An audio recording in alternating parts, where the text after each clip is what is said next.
guys, again, welcome back to Simper Item Signature. At gaya ng sinabi ko sa inyo, ipagpapatuloy natin yung video last time, yung sa may Hoya Jug. At ngayon ay pasyalan na naman natin yung pinagmamalaki dito na tinatawag na Blue Lagoon. So titingnan natin guys kung talagang maganda nga.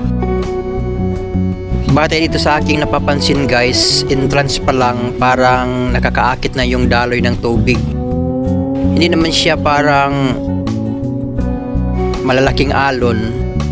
Parang ano lang yung pag may dumaan kasi ng mga pump boat at saka yung maliliit na bangka, nagki-create din siya ng mga maliliit na alon. Pero gaya ngayon guys, kalmado talaga yung tubig at saka dito makikita mo yung mga bakawan.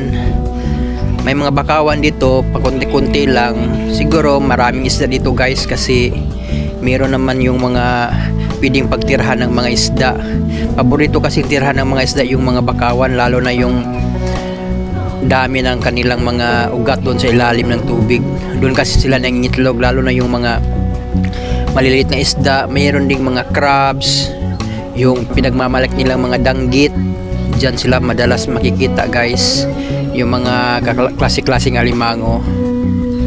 Ito nga pala guys yung after entrance na ito guys, ang tinatawag nila na Blue Lagoon.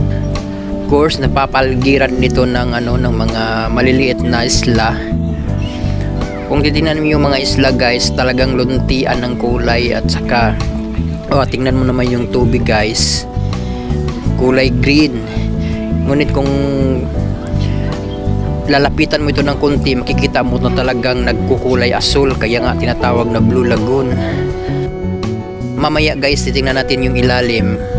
Kahit hindi na tayo sisisid kasi parang nakakatakot yung ilalim guys. Sobrang lalim kasi ng tubig. Siguro mga 15 to 20 feet yata yung lalim. Pero makikita mo naman yung ilalim kasi very clear yung yung tubig. Yan guys, ang dami dito mga maliliit na isla. Talagang lagoon talaga siya guys. Yan, meron ding mga bakawan. Yan na guys, yan na yung tubig. Kung titingnan mo, kulay green. Pero actually guys, yung reflection siguro yan ng nung reflection ng mga kulay luntian dito sa mga bundok na nakapalibot sa lagoon. Pero yung sinasabi talaga dito, kung titingnan mo, talaga guys, nagkukulay blue, minsan green, minsan naman blue. Pag hindi mo masyadong inilapit yung camera, kikita mo na kulay blue talaga, kaya mas prevailing yung Blue Lagoon. So yun guys, tingnan mo naman, yan yung mga kasamahan ko. Sila na yung nagiging captain para sa aming sinasakyan na floating cottage. Yan guys, papunta na kami ngayon sa may pa-exit kami guys dito sa Blue Lagoon. So hindi ko na nakuna ng video yung during sa aming masayang banding doon. Igo kami lahat. Ang saya-saya dito guys. Siyempre makikita mo yung buong lagoon at saka yung mga malilit na isla. Ngayon guys, papunta na kami ngayon sa may exit point. Pupunta na kami doon sa may pinagmamalaking shore ng Banban. Yung Banban guys, yung alam niyo yung Banban ngayon napaka-controversial dahil dun sa mayor.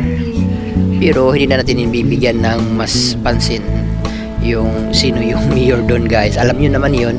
Kaya lang tingnan niyo guys, napaka ganda ng paligid. Yung init ng araw, hindi masyadong nagpapakita yung beam, yung sunbeam. Saka yun, tingnan mo, gusto pa sana nilang maligo dito, kaya lang sabi ng guide namin na doon na lang tayo maligo sa may Banban, dyan sa may malapit na shore. So ayun guys, ang ganda talaga dito. So hanggang sa muli guys, huwag niyong kalimutang mag-subscribe, paki-share na lang, at of course like Simper Item Signature. Goodbye and God